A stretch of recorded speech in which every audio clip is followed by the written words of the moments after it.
Everybody get up, it's time to slam now. Come on and slam, and welcome to the jam. Come on and slam, if you wanna jam.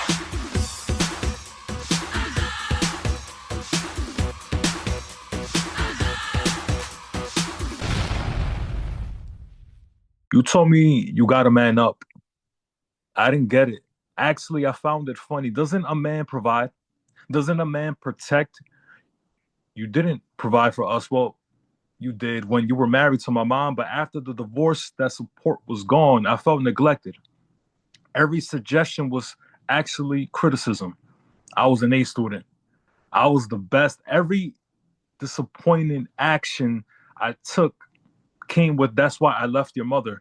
Until I asked my mother what really happened at age 9 or 10, she told me what happened. He prioritized his job more than his family. Don't get me wrong, providing for a wife and kids is important, but my mom worked too and made time for us. So what's the excuse? My dad came from real poverty, so I guess he wanted to succeed so bad to even spite his family. After a while, I didn't care to invest in this relationship. It was one-sided, the audacity, the entitlement, the irony. I had to give parental advice to my father, and it bothered me. How, as a boy, I had to raise myself. My grandfather helped, but he wasn't home. My mom had 2 jobs. I didn't have parental control. Now it makes sense why I feel all alone. Me time was all I know. Family gatherings brings anxiety. What are you up to? Why aren't you married? Being the oldest, I carry so much. I know where the bodies are buried. The generational curses will end with me. Even if it ends me. My dad treated child support like it was optional. He gave whatever he gave. My mom filed for divorce until this day. When he talks about my mom, you can hear the pain. But why take it out on his children? Couples separate every day. A woman who helped you become who you became, and this is how you repay her. What a shame. I was embarrassed to share blood with you, to share your last name. As I got older, I would lash out in rage until I buried you mentally and emotionally after the court date. Fast forward, we speak here and there, but shit will never be the same. Never say never. Well, it's set in stone. I guess the apple doesn't fall from the tree. I had to reset. The resentment towards my mom you have is what I have for you. You treated your seeds. Him speaking to my siblings like, why doesn't Isaac want to have anything to do with me? He doesn't call me. I'm his father. Well, I'm your son. And yes, communication is a two-way street, but we're both stubborn. So most conversations turn into confrontations. After it's said and done, it's more of a confirmation. Why I stay away. You've been a disappointment. Since I'm the oldest, I felt misunderstood. After everybody grew up, now they understand the relationship. They ask me what happened, and I tell them what happened. Eventually, they understand. They start to connect the dots. But even then, I held back because I thought over time he would change. And the only thing he would change was the mask he wore. Knowing how to communicate to get his way, change and rephrase everything you would do or say. Cut him off my life because in a heated argument, he told me I wouldn't be anything without him. And those words hurt a bit, but more so fueled me to get back into school and get multiple degrees, concentration in psychology, to figure out me and why I am the way I am, identifying I've been feeling all this time. I know this wasn't normal. I just couldn't find a word for it. Dismissive, manipulation, gaslighting, triangulation. Thankful I got to address my issues, or I would have caught a body on my dad via strangulation. Well, we're on speaking terms now. But we last months without speaking a word due to our conversations feeling like a therapy session on my end. He got some nerve. Being the victim and inviting me to his pity party, health declining, so he wants closeness, but suffocating. I just want him to get off me. Too little, too late. I'm grown. You had decades to be a father. It is what it is. That baggage of pain went to baggage claim. Now it's still a carry on, but I'm working to remove it off of me. I guess in a weird way, this pain is familiar. All I known, sort of a trauma armor, but instead of protecting me, it affects me. And the only thing it protects, quote unquote, from me is actually blocking my blessings. I've seen a lot growing up, how adults will speak to each other. Loud vocals indoors when they were just talking, quote unquote. We aren't yelling, but every disagreement turned into a concert solo, and I'm the only one in the audience. As a child, I did not want any part of it until these moments would download in my software. I mean, memory cards. So when I had disagreements, I would upload the saved file, not knowing it was a corrupted file. I thought broken toys were safe to play with.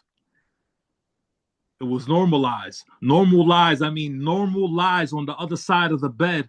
Oh no. Once I started to notice what I was doing, it was over. How can you expect those people around you to not get asbestos exposure? We learn from the foundation with low-bearing walls, low-bearing fruit. Sometimes what's attainable right in front of you is not for you. In the garden of loss of reason, miscommunication to no communication. Just to sum it up, what was a harvest wasn't organic. Now we're making our roundups and down trying to figure out, why don't I feel seen? Well, it's because I isolate. Why don't I feel heard? Because I would not verbalize. To converse, I would use words as a spar to fight, a kick to the gut, never finding a resolution. This just rebandaging old wounds with band-aids with leeches. Speaking of draining energy, some family members are haters, always criticizing what your next move should be respectfully. You didn't finish high school. I have multiple college degrees, so before you try to guide me, quote unquote, and where you think I should go, make sure you accomplish the same goals. I'm not better than anyone, but everyone lived their life the way they wanted to, so let me live. But when I speak up, I'm disrespectful, rude, and defensive. I am not the last generation. I will not hold my tongue, because that's why you can't communicate to begin with. And that's the sum of it. Like, enough of it. Like, fuck this shit. Like, I'm gonna end this shit. Even if it ends me, but what ends me, wait, what does that mean? I mean, this is part of the scene I wanted to display on the Slam Jam alley-oop. To this day, I've been talking wild for the longest time. And this is not, well, this is improvised, synthesizing. This is another cool tool I use to get a lineup. I mean, of all of my multiple personalities, none, chin and long nose, long chin, I'm just talking out the side of my mouth. Wyclef, sidestep, no look passes from Magic, I just guess. So I have another piece to perform after this. I mean, make time for what you want to make time for, like an asterisk. Wait, that's a line. You could get it if you review it. I mean, rewinding, changing, rearranging the times when MJ, Magic Johnson, Michael Jackson. Do you remember the time when everything was spent in time, when you couldn't get the time and I divided and conquered it? Keep your hands where my eyes could see them. Nickelodeon, Our Real Monsters. I have to take this new prescription. Again? Yes, I got new meds, more diagnosis as I pretend to take these meds. Welcome more side effects. Figuring out which side they affect, the left or the right side, the wrong or the right side, trying to protect of what's left of who I am. Rewriting and revising this new script, manuscript. Every line I'm having difficulty to memorize, I'm fine. I'm fine, and I try again. Okay, I guess. The third time was good. Next time, put some charm in it, whatever that means. The tears allowed me to feel a sense of relief. A leave did not work for me. Art and poetry does. These painkillers killing my emotion. I get drowsy. These antidepressants playing with my emotions. It's still making me feel depressed. My cortisol filled with juries judging my fatigue. I'm dope. I mean, dopamine playing tricks on me. I usually stand on business, but my cerebellum is making standing and balance a thing. It's taking my sanity. They won't leave. Now I'm hearing these voices again. You ain't shit. Why are you doing this? Anxiety is taking a hold on me. My mind is pleading. And anxiety is like, not at all. I'm trying to calm my mind with Adderall and Ritalin, and somehow I can't get rid of it. Another panic attack. Oh shit. The third one this week, but this one is different. Well, I always felt different. My brain waves connected different. For instance, my oxytocin is having an affair with my endorphins, trauma dumping this painful feeling. My heart is being robbed of its blood. Cardiac arrest, every hormone for perjury, every doctor for perjury. Hell, even myself, because the imposter syndrome lied to me. I almost convinced myself. I thought getting help would help. Some people don't know how thin the line is I have with my mental health. I guess I should stay and take these capsules. Perhaps the higher the doses, the more focus I'll get. Maybe this medication isn't a drug. Maybe this is a remedy to get closer to who I was before this dark cloud, this fog I can't see through. Deja vu, I've seen this movie before, like a sequel, a preview to what's next. Losing my drive, I am on E2. Should I take these tablets while reading on WebMD the side effects on my tablet? Maybe if I shocked my brain with my waves being Spanish, would I have any memory of it? Since it affect my hippocampus so close, my snapping is like, ooh yeah, macho madness. I write nothing but crack. Don't tell Judge Mathis.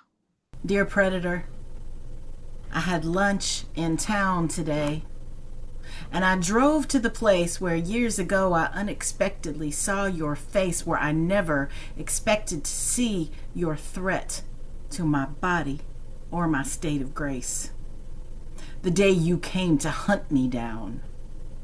The day you came seeking to find that which you coveted so deeply in the twisted roots of your mind.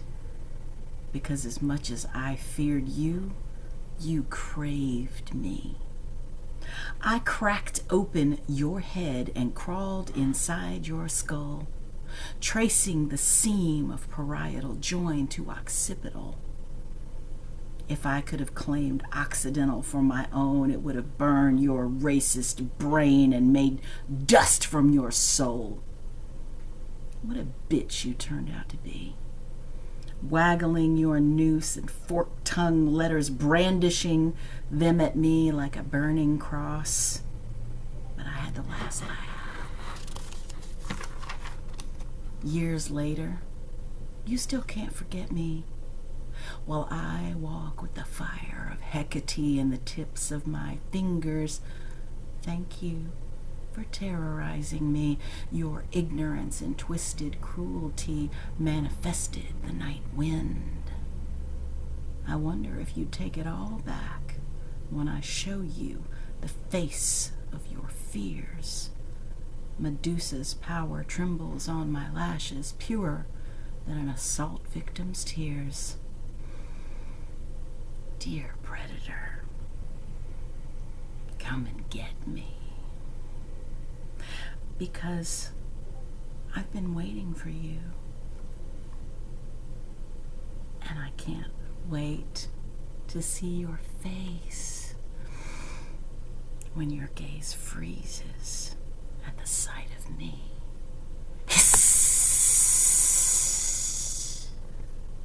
Hymn of Who I Am.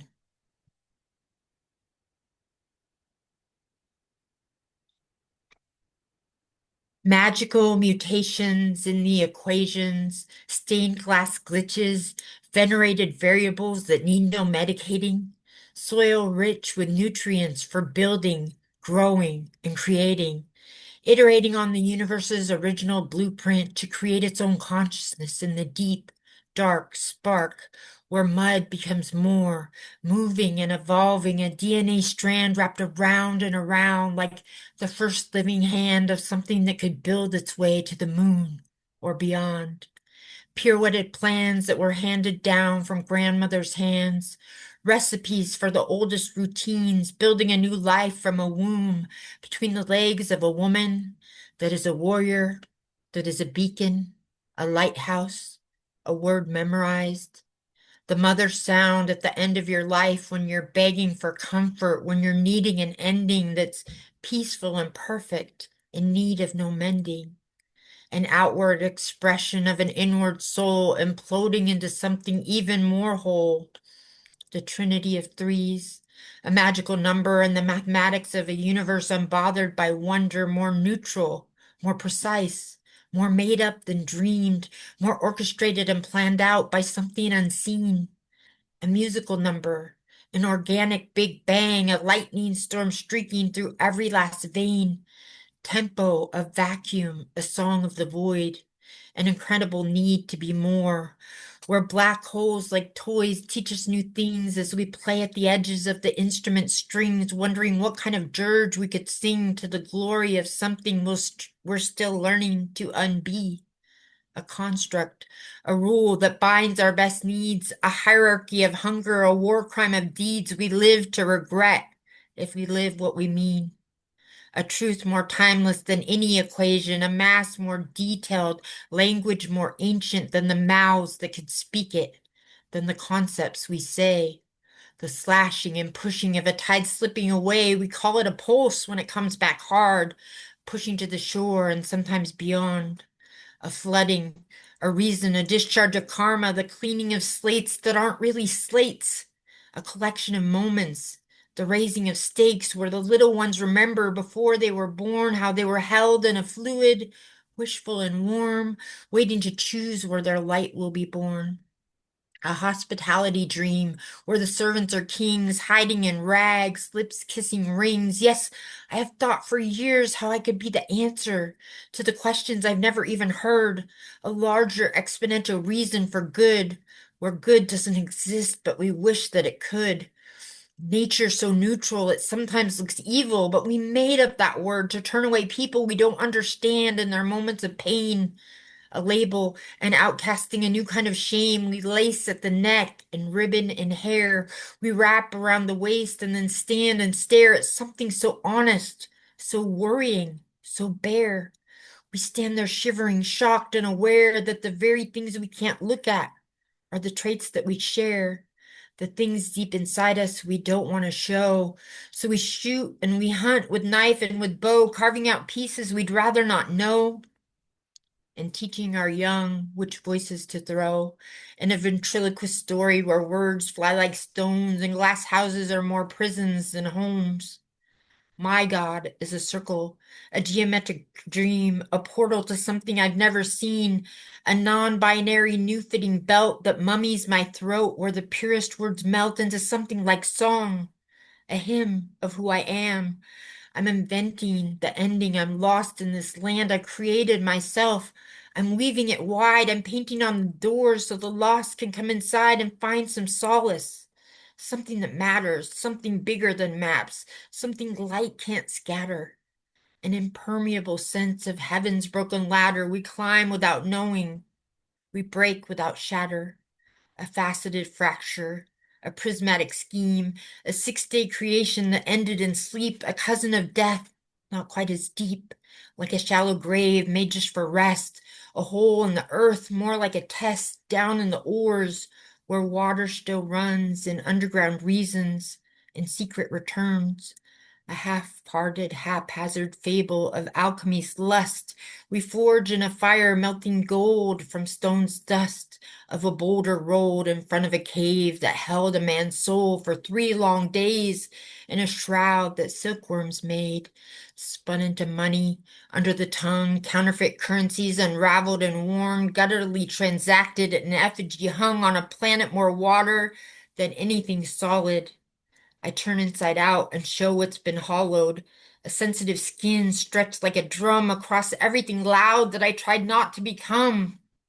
There's an old kind of knowledge unleashed just before dawn, brains the black boxes of each blinking bright star, recording through cell walls all that we saw, a relic of remembering in a future parallel, ambling in awe, a religion where prayer is particle, soul winged like a moth, starved for light years it could never swallow, still chasing the taste of the fate it must follow.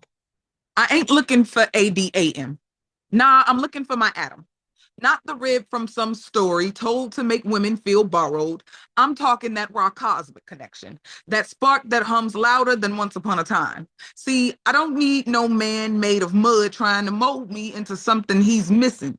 I need energy, electric, magnetic, that pull that makes galaxies blush. I want that one who vibrates on my same frequency, whose touch feels like science and sin in the same breath. Fuck Eden. I want explosions. I want chemistry that can't be preached, only felt, proven in the space between a look and a heartbeat. I don't need him to lead, and I damn sure ain't following. I want someone who can orbit with me, equal pool, equal fire, both of us burning, both of us building something that doesn't fade when the Bible closes. Because love, real love, ain't about returning to the garden. It's about creating new worlds, new atoms, new us. So no, I ain't looking for ADAM. I'm looking for my ATOM, that rare collision that makes the universe whisper. Now that's creation. 1. Chase the dog away. Get angry, stub my toe, scream, calm myself down. Look at my phone, misinterpret a text, feel the rage, restrain myself, feel guilt and some shame. So familiar. 2. He told me 3 objects, asked me to remember. I thought, easy, no problem. So he continued. 5 minutes later, what are the objects I couldn't believe I couldn't remember? 3. 2 different days, same sound, as my children each in their own way found their breath and cried out for warmth. 4. Sometimes I hide here behind my phrases, obscured amongst these stanzas, under the meaning, you'll find me. 5. Tell me something good this time. Sing me a song that isn't sad. 6. I find cheap dice in a box with my children's clothes. May have been used, but probably a prize in a wrapper. Something forgotten before it hit the ground. No one looking to see what numbers came up. 7. I have fought every day to keep my name off my children's bones. Don't want them to look like me, so scrawled with names, I'm no longer sure which one is mine. 8. I failed to keep us all together. And it's hard to say whether that failure began at the beginning or took place closer to the end. 9. Found. The fragment of a future cast aside, a piece of string, half a memory of something someone said, a few bits of tape, a notebook, little bits of dreams pressed between pages, a weary heart that won't stop beating. 10. I don't have to be nobody forever. Retrograde fucked me backward through my own nervous system. Jaw locked, spine bowed, kidney swollen against the cage of my body, blood knocking at every door looking for somewhere else to live. Don't tell me the planets were teaching me. Pain is not a professor, it's frankly, a motherfucker with bad boundaries. Retrograde left me face down inside an old wound, pulse stumbling, muscle twitching, every nerve still flinching before the touch arrived, and then morning slid one thin blade through the blinds and cut gold across my stomach, warm, alive, and my body arced toward it before my mind could make it wholly. Not gracefully, like an animal smelling water, I dropped to my knees. Floorboards bit their grain into my skin, breath scraped the bottom of my lungs, and saliva gathered beneath my tongue. I crawled into the light, and I frankly just licked it. Dust, salt, iron, the copper taste of survival still crusted behind my teeth. My tongue burned, and it was good. I needed proof I could still feel something beside damage, so I licked it again.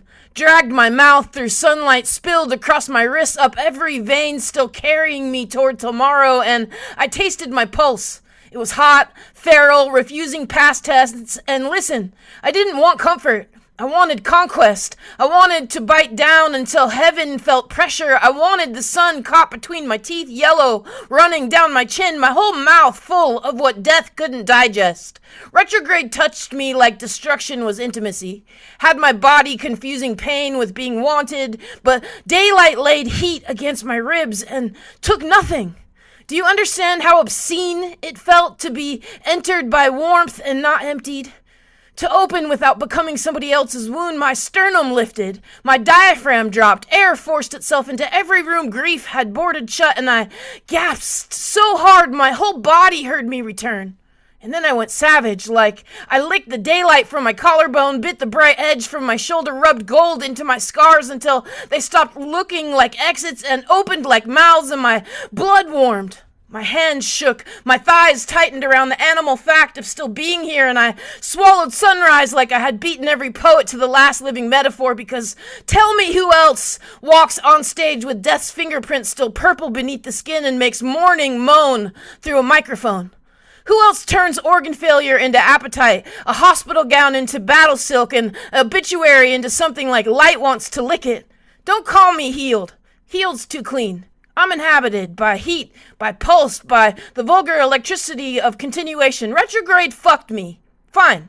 I made it watch while I dragged the sun across my body and taught every scar to glow on command. Now, my heart is not beating. It's pouring on the cage from inside, screaming, open, open, open. And I am mouth bright, knees bruised, hands filthy with mourning, tongue swollen from licking hope until it finally said my name. I didn't rise from the dead. I put my mouth on daylight and made resurrection rise inside me. Just tongue first. I have always wanted to do something about roadkill. I have always thought I should stop to bag up the remains of any noble individual off of the pavement and take them somewhere, to give them all a proper burial, so to speak. I would try to piece it back together like a Ravensburger, struggle to arrange its organs back inside, using Ziplocs as the viscera to mimic the internal cavities. I plan to put them in my trunk or maybe in the front seat like a friend and drive together to the woods or a field, singing Free Falling, off key like Tom Cruise. I would keep a shoebox for a coffin or a pillowcase and trash bags. I would need many different sizes for these receptacles. Bread bags, shopping bags, trash bags, quart-size freezer bags, body bags. Also varied sizes of Sterilite bins. I can get those at Walmart tomorrow. Calming breath. I have no idea what to do about the deer. I have no idea what bag could work.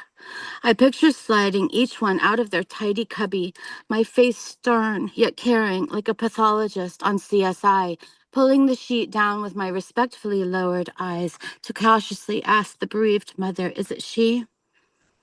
While nodding my head just enough to imply I understand this feeling of bereavement. We can identify this fawn, beyond a doubt, from her dental records or even the DNA sample, most likely what's left of her spots and the outline of her little tongue and mouth that was suckling just last night before Mama Doe reported her missing. I will take them all and dig lots of holes and say little prayers for each one, like, this was a good porcupine. His body is gone, but his soul is still among us. He was taken too soon by a family in a GMC Acadia going 80 miles an hour on their way home from camping in nature. May he rest in peace. I'm not sure what sounds right yet. I would then bow my head and shovel the dirt back in and put a few rocks on top of his grave, arrange them cryptically for flair. Thanks, sweetie. That way his body won't still be in the road, to be hit over and over again till all that's left is a pelt on the pavement, so that he isn't too hard to look at when the kids peer out the window, zooming back to the city on their way home from camping in nature. How did I end up lost at sea? You don't give recognition to win till it hits you in the face. I should have got the hint those days I would wake up to see you've already climbed out of bed. And now the flag colors doesn't matter, no more than the signs of it. There's no sense of looking for flaws in the artwork if you're not coming to view. I used to be a handsome sailor. Now I'm a long-bed survivor on driftwood. Somehow our ship sailed off without me captaining the vessel. I remember counting the fish in the sea by the end of my hook and how it made me feel accomplished. But these days I feel less of a man and more like shark bait, splashing water with my legs behind me, trilling bloods for piranha. How did I end up lost at sea? I once thought there was nothing that could keep me from you. I acknowledged the sky, water, and mountains, and I still felt secure enough to believe in us. I never saw the trees' height and the grass blades, nor did I think I'd have to climb boulders to breach sand to spyglass you in the distance. But here I am, pirating a lifeboat, or maybe I'm just walking the plank, drowning in the floating photo you left of us in the ocean's depth. The message that escaped the bottle never made it to its destination, or was it your intention for us to be indefinitely lost at sea? You sit there smiling, included, part of the festivities, part of the family table, turkey leg in hand. No one sees it. You, who already left your stain on the family. No one tastes it in the gravy. No one hears it in the laughter. You pass the potatoes, smile, as if you've no monster to hide. You speak of old times as if they belong to both of us, as if we remember them the same way. I fight my body as it tries to go back there again. Fight the fetal position I want to roll myself into. I wonder why I even came here.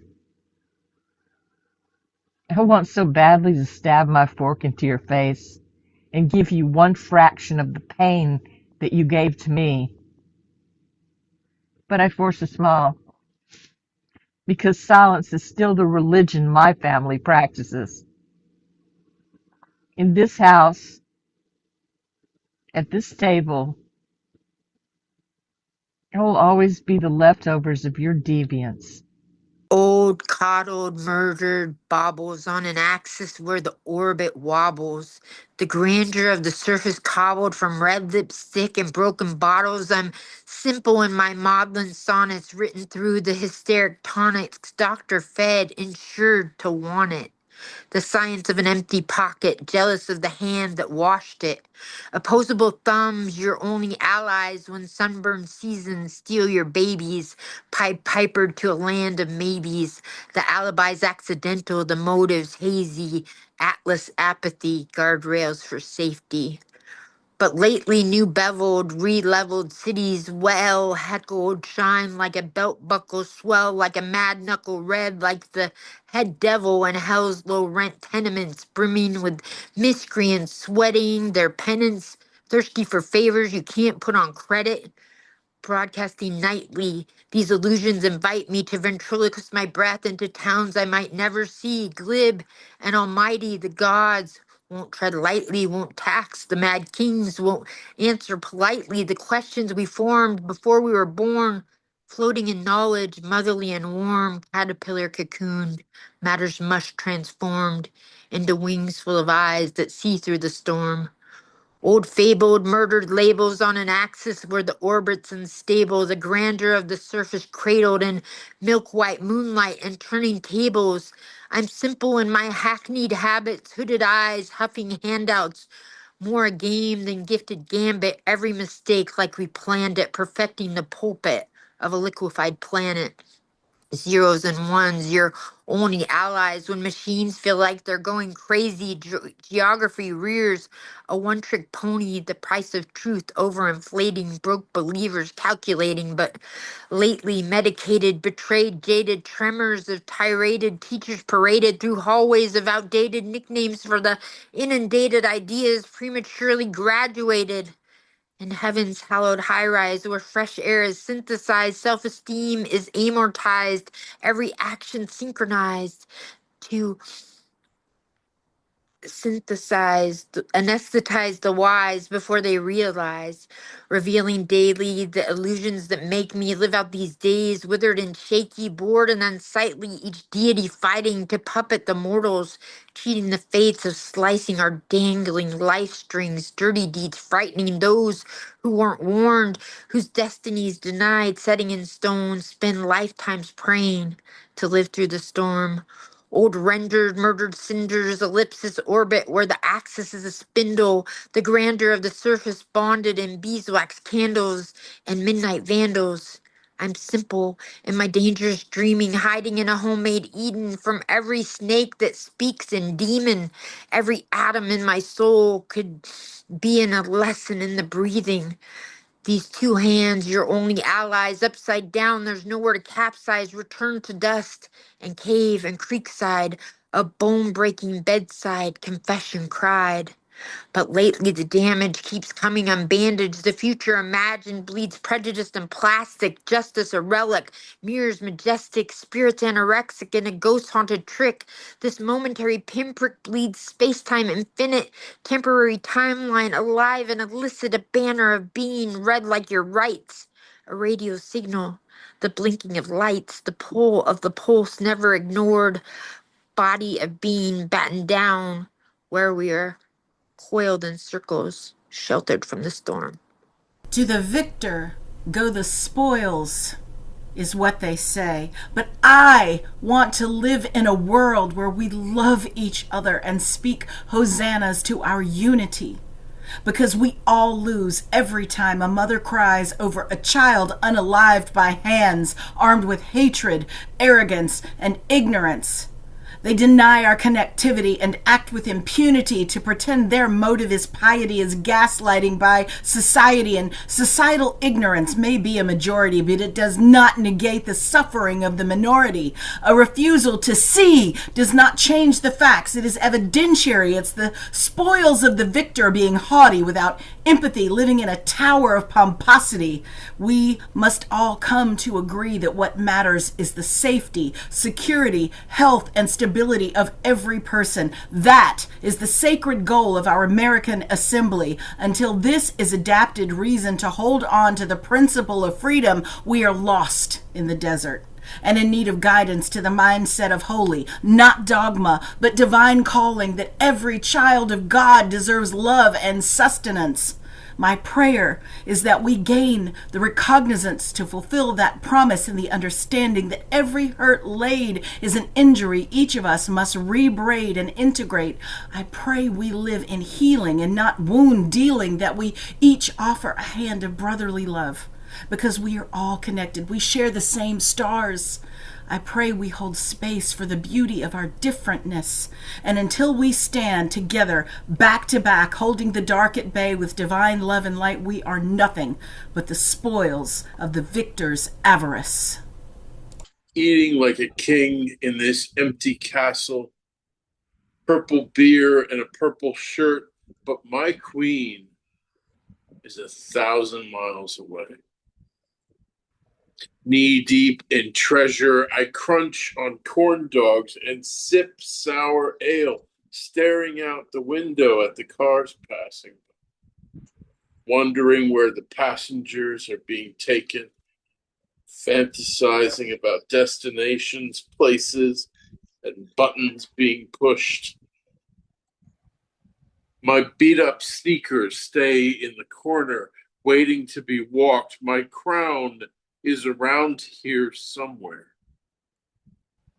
Dishes for one dry on the towel. Well-used cast iron sits on the stove, aching to be loved like before. Twinkle lights blink year-round. The picture in the frame changes every 5 minutes. My children smiles at a woman who doesn't smile at me anymore. In my fridge is a museum of half-filled water bottles, every one a different drive, dropping off my son at college. Just started adding new ones for my daughter. I can't bear to pour them out. Patiently, I wait for my queen's return, dreaming of her in royal garb, pens and paper, scribbles and scrawls, love notes strewn across the table. I pace about composing poems. I hope somewhere out there is a talented poet with nothing wrong with them, no scars, but still spitting fire. I have trouble telling the difference between a microphone and a scalpel. I've got a rib spreader I like to use on stage. Perhaps you've seen my heart the last time I passed it around. My doctor says I'm out to pasture. Hard day's done. I get to choose my path from here, so long as it isn't work, which I can't. My queen loves me anyhow. I bring a poem to a fist fight and get punched, but she takes me back, broken nose and all. You say salt and honey, like you found the words written in the margin of an old American cookbook, between instructions for preserving peaches and the photograph of a woman whose name was carefully cut from the page. The paper smells of wood smoke, vanilla, and the sweet brown rot of something remembered too late. Your mouth makes the words sound less like ingredients and more like what you plan to taste first. Salt, honey, and careful. There are ghosts who have waited generations to hear a woman want something without apologizing. The walls of this country are thin. Every farmhouse still breathing around a secret. Every motel mattress remembering which bodies arrived under false names. Every porch swing moving after midnight, though the wind has sworn it was nowhere nearby. And here you are, calling me sweetness with that little tremor beneath your voice, as though tenderness has never led anyone barefoot into the dangerous woods. I should warn you, but warning would close the distance, so instead I let the moon place one cold finger beneath your chin, and I let the poem loosen its collar. I stand against the ruined barn of myself, looking far too alive for something that has been dead in so many rooms. Death has tried me on more than once. Wore my body around the house, turned sideways before the mirror, checking whether my flesh made a convincing absence. It nearly did. There were nights my blood became an old dirt road, red, unmarked, leading anyway from every tomorrow that still knew my name, and hospital light hung above me like a government moon, white enough to interrogate God, and my left side became a condemned chapel, cracked bell, bad water, one wounded miracle refusing eviction. But I'm a poet. I know how to disappear between two lines and return somewhere the ending cannot follow, and so death broke me into stanzas. I came back and jammed, every wound leaning forward, unfinished, its mouth still open for the next breath. This is what you smell beneath the honey. It's not innocence. Resurrection has a scent, wet soil, iron, skin warmed beneath an open collar, and the animal musk of something climbing from its grave before the mourners have finished lowering their eyes. You notice, your feminine disasters have always had excellent instincts. They sit inside you like old daughters taught to smile while the house burns. Every shame with its ankles crossed, every hunger dressed elegantly for its own execution, you have made such lovely manners from catastrophe. Almost convincing, but then your eyes move across me, slow enough to wake the dust inside every abandoned room of this poem. So there. That look, like you're wondering whether light has skin, whether dawn would shiver if your mouth found the tender place between its throat and shoulder, whether resurrection would taste more like honey or blood. I don't approach. I let the distance become indecent, let the shadows between us remove their shoes, and let the moonlight drag its silver dress across my scars, and let your imagination place its hands where the poem refuses to explain itself. You whisper salt and honey again, and somewhere a floorboard betrays us. The old house recognizes desire and begins settling around it. Windows fog and ancestry, the walls remember women who called longing a haunting because haunting was safer than admitting she made the dead parts of me feel touched. You stand in the amber ruin of the kitchen, moon caught in your hair and shame trying to button itself back around your throat, and I stand where the ceiling has collapsed half between the rafters and half inside the stars. The sky behind me wears torn velvet of a bruise. I look almost like something you could have. Almost is a beautiful country. It keeps no citizens, only legends, only women who wake years later still tasting what never belonged to them. Come near enough to read me. Not near enough to finish. Just let your breath move over the stanza until every word grows warm. Let the vowels part slowly. Let the consonants catch between your teeth. And there are lines best understood with the lights off. There are silences that only open when spoken against the skin, and you may find grave dirt beneath your tongue. Don't spit it out. That's where the brightness roots. Hope's not clean. Hope has slept beneath floorboards with family secrets and eaten from chipped plates. Hidden beside unmailed letters, hotel keys, wedding rings removed in bathroom mirrors, and hope knows how America loves through curtains, through coded glances, through the thin wall between holiness and appetite. Hope knows how many women became ghosts while still alive because wanting was considered a kind of trespassing. And I've become the kind of light that haunts darkness instead of escaping it. It's not forgiveness. It's not closure, a luminous revenant, a warm pressure moving through a cracked house. A brightness breathing slowly against the glass, the scent of summer rain reaching the bedroom before storm has crossed the fields, and you may open the window, and you might lean out, and you might let the weather slide across every place shame taught you to hide, but the hollow beneath your throat, the soft underside of your wrist, the small of your back where moonlight lingers as though it has forgotten its way home, but weather does not stay. And it's not that what makes the body open for it, the storm lifting its dark hem over the horizon, the first hot drop striking dust, the whole earth tilting its mouth upward without asking what the rain will call it in the morning. You want that light now. Not the obedient light hanging in the church window, not the domesticated sun printed on sympathy cards. You want mine. The vulgar gold death coughed up when it failed to swallow me. The radiant Bruce. The dawn with its hair undone and its mouth wet, its lips still split from kissing the grave on the way here. Let your hunger circle me barefoot through the high grass. Let it flirt with the hem of each stanza. Let it lift every metaphor just enough to see the shadow removed beneath it. Let it imagine resurrection dragging one slow beam over the body across the collarbone, between the ribs, down to every quiet place where shame has left the skin starving. Imagine light after midnight, with no heaven watching. I remain beneath the broken roof, the moon casting shadows through my stanzas, and one half of me is like a testimony, the other moving softly behind the language, and that's where this poem belongs, and it's dangerous. Not because I'll touch you, but because the light does. Because it enters without asking to be named. Because it finds every hidden room and leaves the door breathing. Because sometimes the most erotic thing the light can do is reveal just enough ruin to make the darkness lean closer. You whisper, salt and honey, and this time I hear the appetite beneath the tenderness.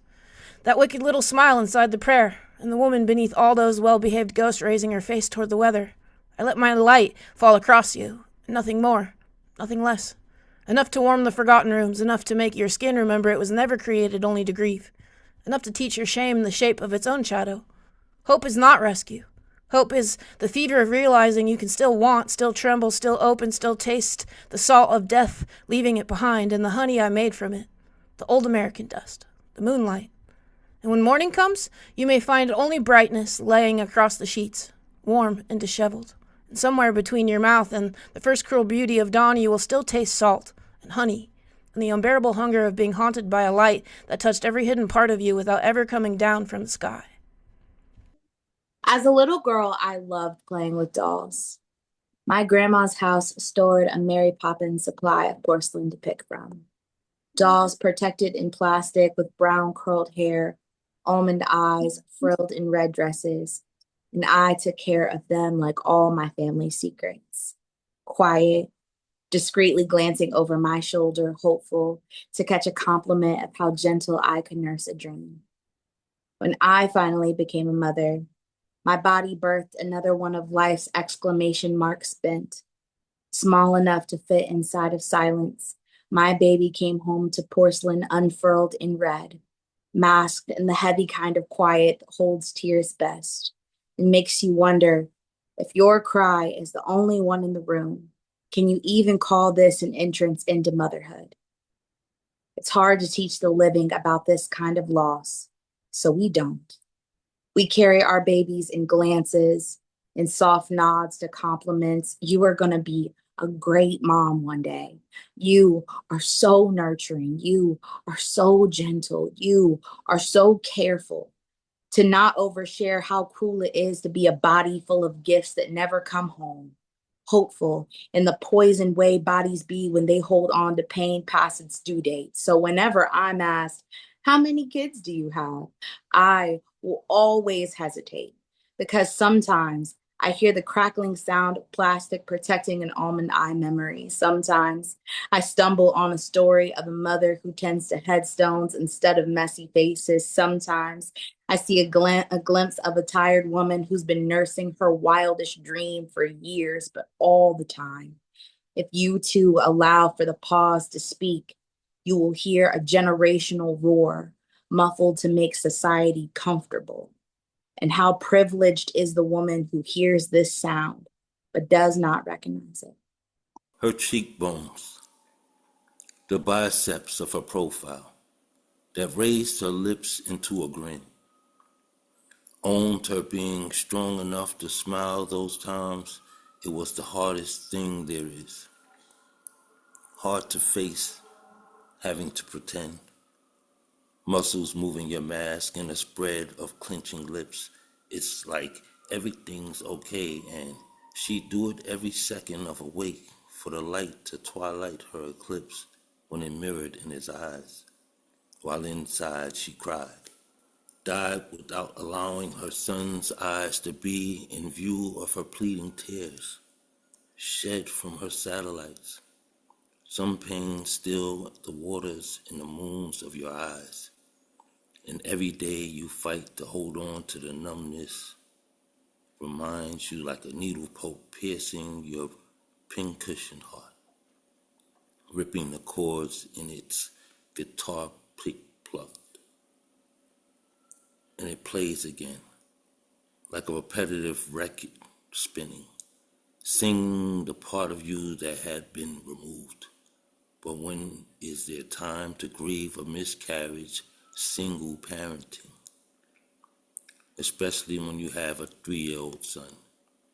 You understand what it means to be strength curling the dumbbell of your cheeks to reflect the one staring up at you, pointing the chin every time he finds laughter, an expression of I love you by throwing his head back, forehead high, like he already understands why he has to roll his shoulders back in front of his pride. All he sees is God when he peers at the light inside of his queen. He smiles the way a child should, seeing a mom at age 3. She sacrifices for him. It's obvious the sun should have been the only thing that hid her smile. Yet her body was reportedly found in a white body bag along the bank of the Ohio River, near the Purple People Bridge, bearing multiple stab wounds, and there was no sign outside of the damaged stroller that used to be a toddler seat. Though they searched and searched, there was no recovery of her 3-year-old son. Only Natisha Lattimore's remains. The water under the bridge. 29 years young. This melanated woman, barely in her junior year of wearing her motherhood, lost her life to a relationship with a man lost inside a hood of his own. One so far gone, he would threaten the child's life after finding out his growing fetus could no longer be a carriage. So he looked to a walker as revenge, and he threatened the existence of the stroller in his life, the child with a smile too much like his mama, a woman who was in need of a rescue, too weak to save herself, still dealing with the loss of her growing inside. What would be a father's hate brewing under the hood of faith, and being a dad in the first place can trigger the rage that has been waiting to escape the hands of a madman? How often do we weigh our needs to those of our very own seeds? I want to be touched, loved over their protection. Her DNA fluoriding throughout her apartment when they found her lover inside after her body surfaced. Reports say her neighbor called 911. After fainting, help screams awarded her ear witness. Weeks later, sitting a bucket to catch the ceiling, leaking her DNA like rain through the roof, only for their ears closed off to her abusive murder to be discovered in their homicidal investigation. When black voices call 911, it's not to be a knock unanswered by an announcer of the door, calmed to ignore. Maybe they understand now. When you pull up, black tears don't ever cry wolf.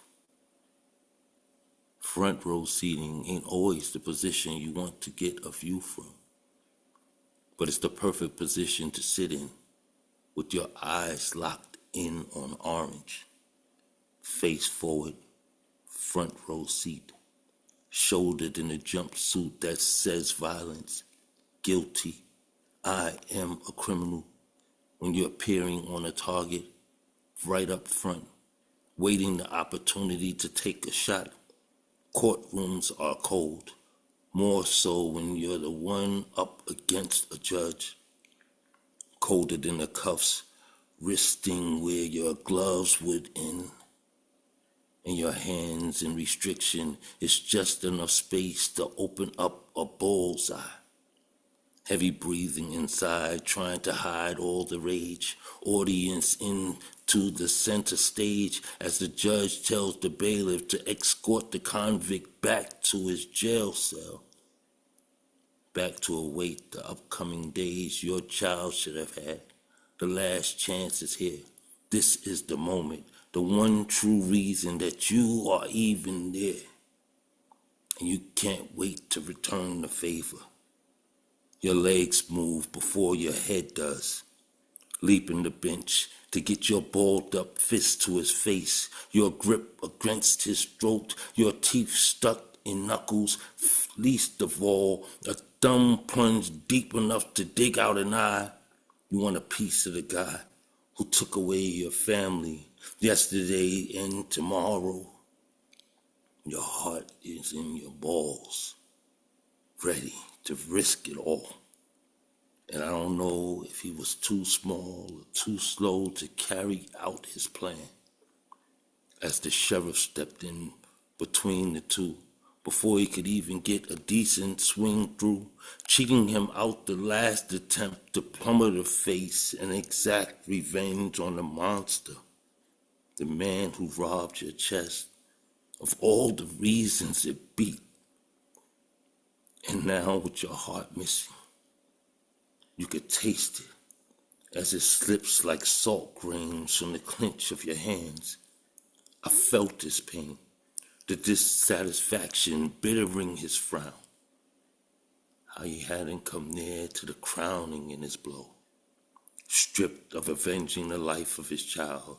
But I know he had its taste stuck in the saliva placking behind his teeth as he sucked in agony. Death waits like engines running in place. Hate is transcending, energy awaits, and though his assailant would die dated soon, as a father he will hurt the rest of his days, choking on a bitter taste of not ever getting even. Relegated. I used to write love poems in the margins of books, my words hidden between mathematical equations, relegated to the edges of the pages, as though they didn't deserve the center, didn't deserve their own page. I wrote in a whisper when I wanted to roar. It took years to find my voice, but when I did, writing in the margins wasn't enough anymore. I wanted to write past the margins.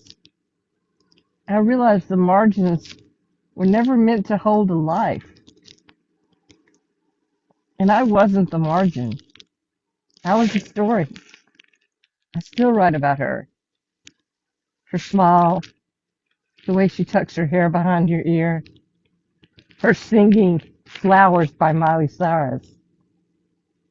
While there are many things I could write about, politics, nature, family, I spend my time writing about being with her, riding on the ferry, quick kisses in elevators, beers on the balcony, kebabs and chai at the little cafe.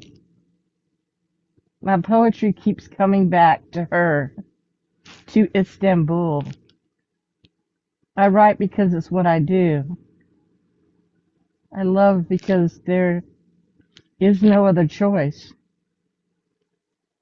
I'm at the point when love reaches a place words can't follow.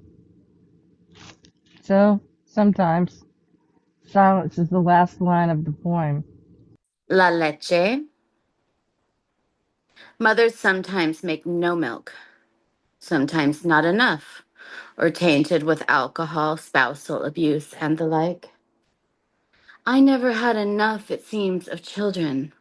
You can borrow a uterus, but it's pricey and personal. A breast is a breast is a breast, is a way to keep babies alive. You can give them cow's milk and sugar or a slurry of oats and maize. It's the lactic acid they prefer. It's the woman with a healthy reproductive system I would prefer to be. Why do I need a foot if I cannot pull a cart like an ox? Why would I need my heart if it is to be chopped up between two people and drained, cold and blue in the lonely blue house? Her breast was brown, the nipple purple, the milk warm and perfect, the dribble inevitable. Heavens rained down more and more. A flood of white liquid ran the length of the land. I was already grown, hair onyx and lavish.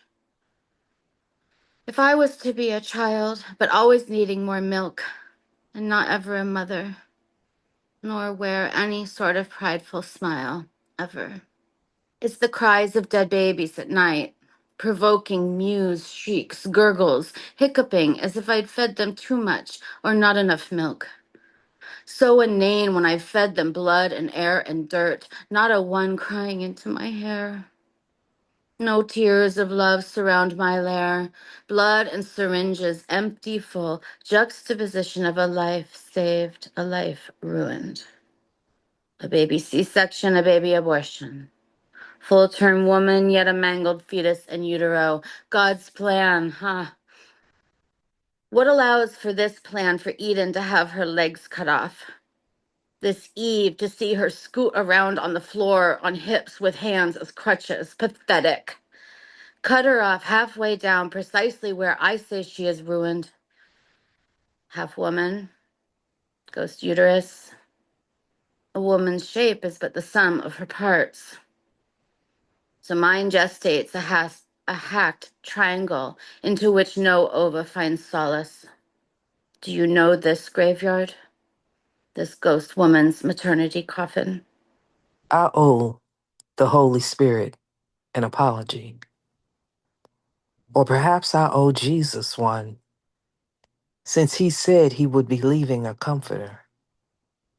Have you ever received a gift from a most caring individual that thought highly of you, giving you something you could always utilize?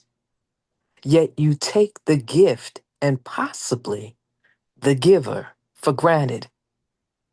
They put so much thought and effort into your needs and what you really could use, which was by no means lax in this process. Yet you didn't appreciate it enough.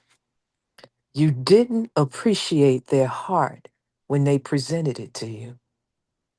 You said thanks, and after they were out of your sight, you put it down and didn't really give it much thought. Not using the gift for what it was intended for. And because of your mishandling of it, because of your lack of appreciation, you placed it on the shelf for safekeeping or whatever, without a thought, without a care. The irony is this was something you begged for some time ago. Guidance, clarity, discernment. But once you got it, you took it for granted. You began to treat it as an afterthought, not realizing that an expiration date was imminent, that perhaps atrophy from lack of use or attention would make it worthless, treating it like the trash you would discard, not realizing that what you consider trash will be treasured by someone else. Once someone else discovers its true value, and at that point, it may be too late for you to retrieve it. It will be finders, keepers, losers, weepers. The comforter was there to protect you, to guide you. It was a compass that was meant to sustain your health and well-being. Perhaps to keep you in perfect peace when chaos is all around you. It was freely given to you, yet maybe that's why you didn't appreciate its worth.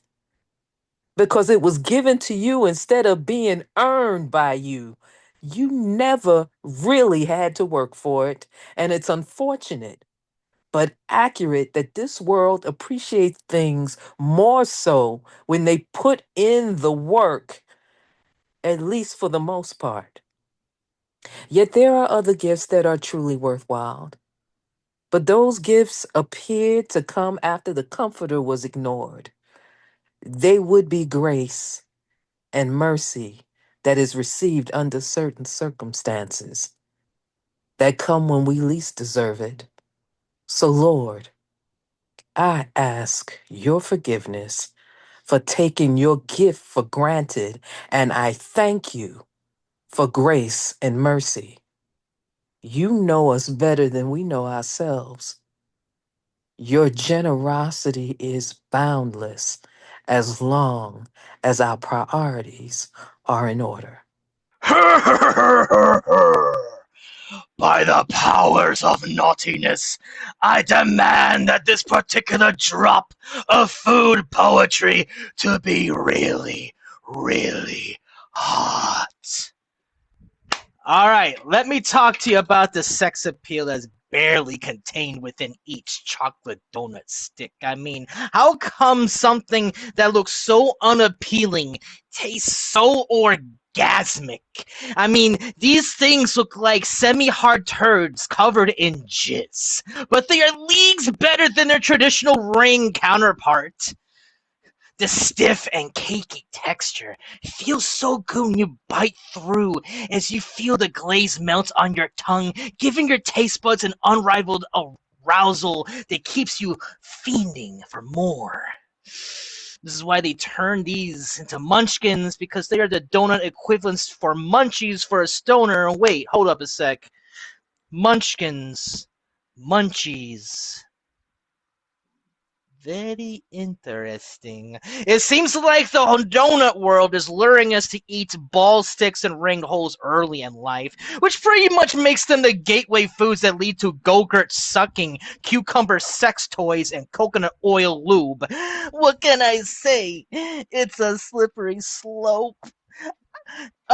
Keep that in mind the next time you indulge into that sexual chocolate cake stick glazed to money shot perfection. Keep that in mind the next time you savor every little bit of crumb and glazing while you can. It's not often you can abandon your dietary temptations and allow yourself to run wild and thunders like a stampede powered by lust and desire, chasing the edges of both your hunger and libido. If America runs on Duncan, America also runs on a hive sex drive.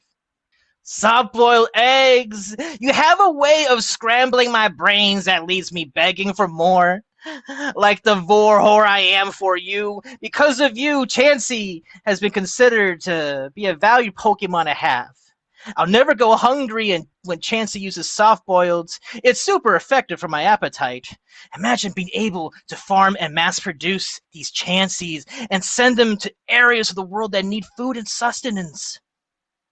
That'd be one cool way to combat world hunger if Pokemon were real. But I digress.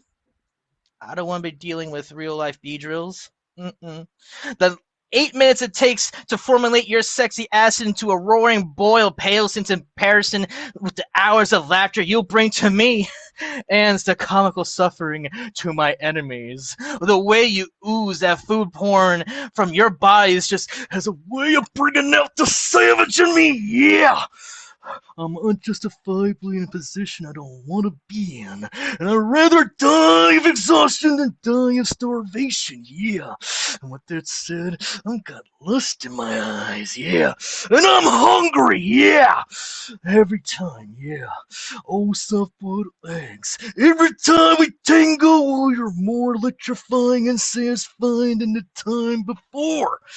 Soft-boiled eggs, you're more seductive than sex. Dripping golden wet dreams from your insides, enticing my insides with an unrivaled hunger that dwarfs the power of entire galaxies. Yeah. There's a shiver that runs up and down my spine every time I pick you up and guide you to your demise. Egg white yolk and drippings, yeah. I close my mouth in your torments and my satisfaction begins. Soft-boiled eggs, you're the cream of the crop, yeah.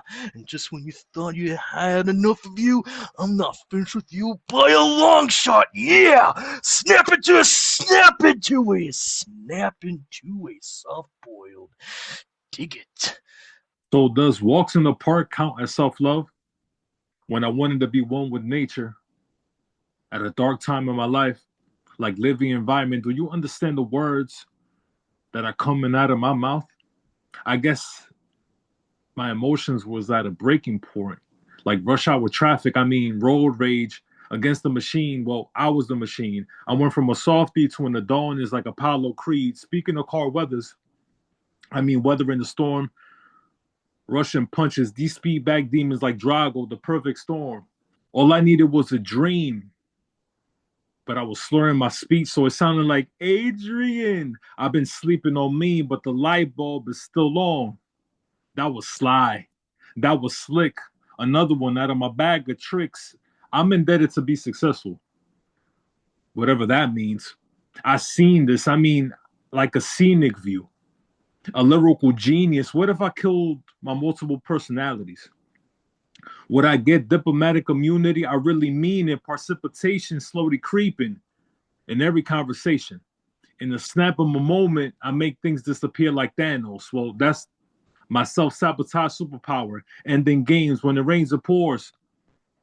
I was swimming with the sharks, but I was a tuna fish like albacore. I mean, skipjack. Yeah, I could skip that. But the dark clouds were covering the skies. Shortly after, my insecurity started to surround me too. Well, more like blocking my scales. It started to weigh me down, slowing down my pace. Shocking, isn't it? I thought I was a bad motherfucker. Like BMF. You can't stop the rain. You can't stop the rain. Even when it pours. Take a look outside. It's a symbolic night. Let me cut to the chase like it's a symbolic knife. I use this to sharpen my mind like a blade, or I switch to another weapon like Wesley Snipes. Wordplay is my place, my happy place, my sad place, my safe space. Finally, this introvert opening up on a big stage. Urban myth, man can't cry, partially true. Man can't lie, partially true. Man can't die, partially true. Well, they blamed him. They said that he did it to himself with that suit, aside from all the bottles poured. The only time some of us open up, we self-medicate the pain.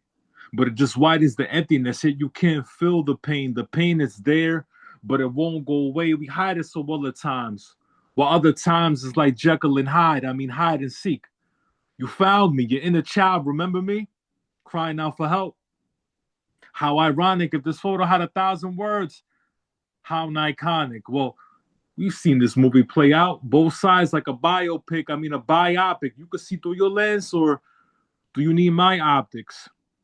I mean, in autopsies, the only time we open up in our lives. But that's involuntary. Would you still love me? If we weren't in February?